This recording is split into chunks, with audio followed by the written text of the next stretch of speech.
selamat siang seluruh penonton podcast IIKA Nutuban. Welcome back to podcast IIKA Nutuban. Pada siang hari ini kita kedatangan tamu jauh sekali dari Timur Leste, yaitu Bu Jenny Palulun. Oke, Bu Jenny Palulun ini adalah Kaprodi dari Prodi bukan sarjana Bu ya, Prodi Gizi di ICS. Ya, nanti cara bacanya ICS ini bagaimana biar Bu Jenny yang akan menjelaskan. Baik, sebelum saya lanjut, ini perdana saya mengisi podcast di podcast IIKA Nutuban. Saya Lilia Fardhatul Fauzia, saya sendiri adalah Kaprodi dari program studi Sarjana Gizi Fakultas Kesehatan Institut Ilmu Kesehatan Nahdlatul Ulama Tuban. Baik, mungkin kita mulai saja ya Bu Jenny. Untuk sebelum ngobrol lebih jauh, kita kenalan dulu sama Bu Jenny. Bu Jenny ini aslinya mana, datang dari Timur Leste ini bagian mana, begitu, kemudian di prodi mana. Gitu. Oke, silakan. Terima kasih, selamat siang semuanya. Terima kasih kepada pihak IIKA NU Tuban yang sudah mengundang saya untuk mengisi broadcast di sini. Lebih-lebih Ibu Lilia sebagai Kaprodi Sarjana Ilmu Gizi di IIKA NU. Oke, sebelum kita lanjut, perkenalkan, nama saya Jenny Palulun. Jenny Palulun, saya di ICS. ICS itu Instituto Ciencia da Saúde. Oke, sebentar saya baca dulu. Instituto Ciencia da Saúde Dili. Itu artinya ilmu kesehatan. Oke, tadi Institut Ilmu Kesehatan Dili. Iya. Jadi tadi saya bacanya masih sesuai dengan teksnya begitu. Cara susah ya? Berarti iya. Instituto Ciencia da Saúde Dili. Soalnya kan aksen-aksennya itu iya, kan susah. Ini bahasa apa, Bu? Itu bahasa Portugis. Bahasa Portugis. Ya. Okay. Saya di ICS Dili, saya sebagai Kaprodi D3 Ilmu Gizi. Sekarang prodi kami itu tahun ini bersyukur karena kami sudah mendapatkan izin operasional untuk sarjana ilmu gizi. Oke, saya itu sebenarnya orang Indonesia, dari Makassar, Sulawesi Selatan. Tetapi rezeki dan jodoh saya itu ada di negara Timur Leste. Jadi suami asli orang Timur Leste. Suami asli Timur Leste. Ya. Oke, pertama saya dengar IIKA NU Tuban itu, ini di mana? Ini posisinya letaknya di mana? Gitu. Ini kok di peta nggak pernah ada tulisannya. Di Google juga nggak ada. Gitu. Jadi kan sangat asing. Dan tiba-tiba dari ketua yayasan kami memerintahkan saya, oh ibu ini nanti kunjungan MOA dengan Prodi Gizi IIKA NU Tuban. Saya bilang, aduh Bapak, Tuban itu saya tahu, tapi Tuban itu yang saya tahunya itu di Bali. Iya, oh ya, Tuban ada Tuban Bali. Tuban Bali. Tapi IIKA ini saya nggak pernah dengar namanya, kok tiba-tiba ada. Ya udah dapat perintah, ya udah oke aja. Jadi kami diutus berdua. Saya sebagai Kaprodi dan teman saya John Paulo Oki sebagai dosen permanen di Gizi dan Ibu Rahayu sebagai asesor di institusi kami. Berangkatlah kami berdua pertama dari Dili. Itu perjalanannya panjang loh. Coba diceritakan Bu, ini berapa jam perjalanannya? Itu berlikul-likul lah, berlikul-likul. Dari Dili itu kami berangkat jam 8 pagi, Senin ya. Hari Senin. Senin itu 18 Agustus berangkat dari jam 8 pagi lewat Kupang. Kan kami Timur Leste dengan Kupang itu kan NTT itu satu daratan. Perjalanan dari Dili ke Kupang itu 12 jam. 12 jam menggunakan jalur darat. Kami kebetulan kemarin naik travel. Itu 12 jam melewati beberapa kabupaten. Jadi perjalanannya sangat panjang. Sampai di Kupang jam 8 malam, itu kami nginep semalam di Kupang. Di kota Kupang kan. Nah, dari semalam itu besoknya sore jam 4 itu berangkatlah kami dari Kupang ke Surabaya. Iya. Kupikir dari Surabaya itu sudah sampai langsung ke udah nyampe di situ. Udah nggak lanjutin perjalanan berjam-jam lagi. Ternyata dari Surabaya Juanda 3 jam lagi. Udah gitu, hujan deras. Iya. Kami di perjalanan itu, di pesawat kan goyang. Iya, karena cuacanya kurang membaik ya di atas. Kurang deras kan, hujan deras. Iya. Aku bilang ini pesawat mau jatuh apa nggak jatuh gitu loh. Saya bilang ini kok gara-gara kunjungan ke IIKA ini kok gini banget sih gitu loh. Karena kan cuaca itu kan tiba-tiba hujan deras, padahal di Kupang itu cerah. Sudah sampailah kami di Juanda. Itu disambut dengan hujan deras. ternyata masih lanjut 3 jam lagi. 3 jam lagi itu kayaknya hujannya semalam itu gerimis ya. Deras. Oh deras juga. Oke. Hujan terus dari Juanda ke Tuban 3 jam udah malam kan. Saya bilang ini kayaknya kami besar di jalan. Besar di jalan. Iya Bu, kalau untuk Kupang ini daerah yang berbatasan langsung dengan Timor Leste itu sebenarnya daerah mana? Ya Kupang ini? Kupang, enggak. Kalau yang berbatasan, yang tempel langsung dengan kami itu Kota Atambua, itu kabupaten. Maksudnya NTT tapi? Itu NTT punya, itu Belu Atambua. Jadi kalau kami dari Kota Dili mau ke Atambua itu ya mungkin 3 jaman. Jadi lewat perbatasan. Oh iya, nah kalau dari tadi Atambua nyampe ke Timur Leste-nya, kalau daerah Timur Leste-nya perbatasannya namanya apa Bu? Perbatasannya kami Mata Air. Nah, Mata Air itu kalau dari orang Tambun ke Mata Air butuh paspor kan? Butuh. Jadi kami kesini itu saya dengan Pak Jo itu harus pakai paspor loh. Tapi mohon maaf kebetulan karena hati ini buatan Indonesia. Jadi sampai sekarang paspor saya masih Indonesia. Gitu. Tapi jadi, anak dan suami saya produk Timor Leste. Jadi paspor Timor Leste gitu. Begitu. Tapi saya sangat senang bisa diundang ke kampus IIKNU. Jadi saya bisa menambah wawasan, pengalaman saya tentang gini berarti fasilitasnya IIKNU itu ternyata dia lebih maju. Iya, oke. Jadi semoga nanti apa yang Bu jadi dapatkan di sini nanti bisa ditularkan di sana. Semoga saya bisa mengimplementasikan di kampus kami. Iya. Dan satu lagi Ibu, saya sangat berterima kasih loh atas penyambutannya tadi. Oh iya. Itu saya akui, saya sangat terkesan. Sangat terkesan sekali dan saya sangat berterima kasih karena kepada Bapak Rektor IIK karena sudah menyambut kami dengan sangat wow. Istilah sekarang itu menyala. Menyala bagus. Menyala. Oke, saya sangat senang.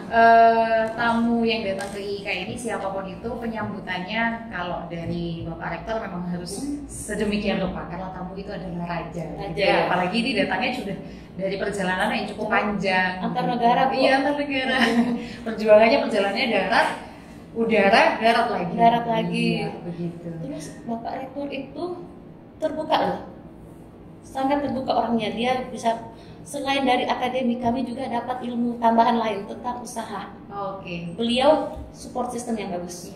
Jadi saya tadi kami ngobrol selama makan siang ada ilmu yang saya dapat dari beliau. Jadi saya kan senang bisa ngobrol dengan beliau. Ternyata orangnya ramah. Iya, kami pun sebagai karyawan juga banyak belajar dari Bapak Rektor. Baik Bu, ini tentang prodi gizinya ya.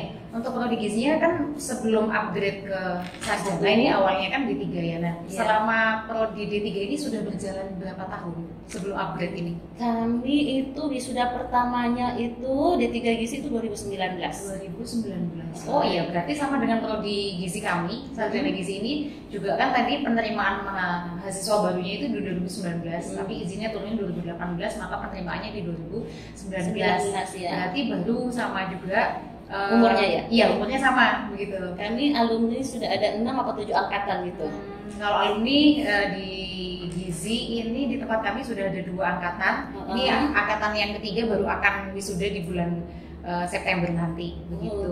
Ya, jadi kalau kami di prodi gizi ICS Dili, mahasiswanya kami itu dia agak inilah terbatas lah peminatnya. Iya. Mungkin mereka kurang mengetahui tentang gizi, mereka punya pemikiran kalau gizi itu berarti dia tukang masak, sekolah tukang masak. Gitu.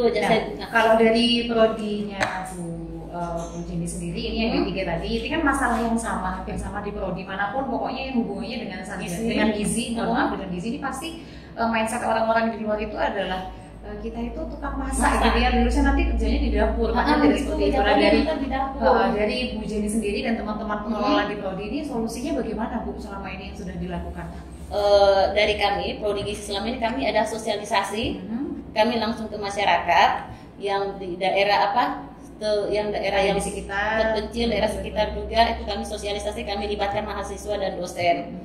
Terus kami juga pernah melakukan KKN cross border di Oikusi dan di Timor Leste. Jadi Indonesianya dapat, Timor Leste-nya dapat.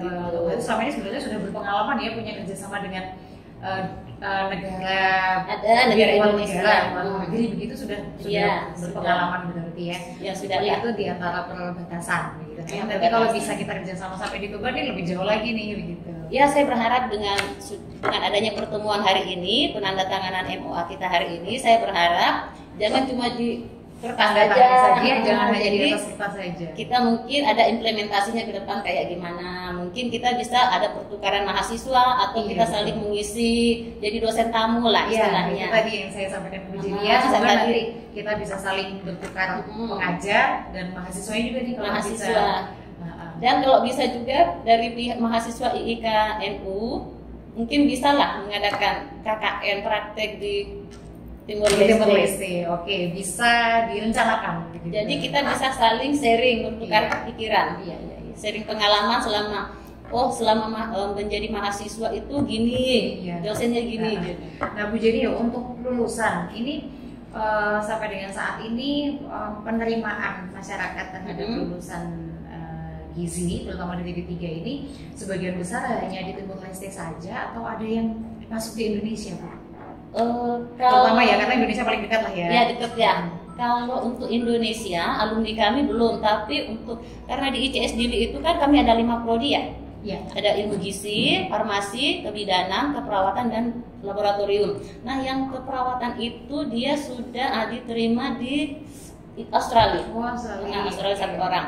Kalau alumni gizi itu dia masih di Timur Leste, masih di Timur Leste. Nah, itu hal yang sama juga nih Bu terjadi di alumni kami. Memang untuk ekspansi berkarir di luar negeri, khususnya untuk program studi gizi ini kami masih mencari celah, masih mencari jalan yang dikoordinasi oleh Pak Arto tadi. Jadi saya masih pesan terus nih Pak Arto, nanti kalau misalnya ada informasi yang terkait penerimaan ahli gizi di luar, itu kami minta dikabari begitu. Nah, sejauh ini memang kalau di IK ini untuk lulusan yang bekerja di luar negeri sebagian besar masih dari lulusan perawat dan juga kebidanan. Ya paling banyak di perawatan. Semoga nanti gizi juga bisa ya, Bu. Semoga gizi juga.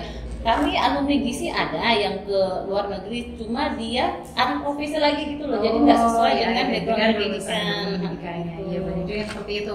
Kalau di Indonesia ini memang sebagian besar permasalahan yang dialami oleh lulusan kami adalah memang terkait dengan STR itu Bu, yang STR itu karena STR harus profesi dulu ya. Dan ini profesi memang saat ini masih menjadi istilahnya polemik. Masih bukan polemik ya, sudah pasti, namun penerimaan mahasiswanya memang masih terbatas ya, karena DTSN sendiri kan hanya ada di beberapa kota gitu. Kemudian yang satu lagi yang akan dibuka adalah profesi nutrisionis itu. Nah, profesi nutrisionis ini yang akan kami ajukan untuk pembukaan gitu. Semoga nanti bisa lancar. Profesi nutrisionis ini kan sepertinya baru dengar ya. Selama ini kan kita dengarnya arti-arti. Nah, untuk nutrisionis ini itu kayaknya kampus-kampus lain itu belum ya? Iya, belum ada. Nah, ini kami mencoba untuk mulai kemarin saya dan teman-teman dari Prodi Gizi itu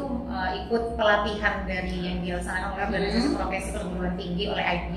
Itu adalah salah satu syarat untuk memenuhi persyaratan pembukaan dari prodi profesi nutrisionis. Jadi kami sudah mulai memenuhi persyaratan itu, memperbaiki membenahi kurikulum, kemudian ikuti pelatihan untuk memenuhi persyaratan pembukaan profesi nutrisionis itu. Oke, nanti kalau seumpama profesinya udah dibuka di sini, itu bisa berkabar lah ke Timur Leste.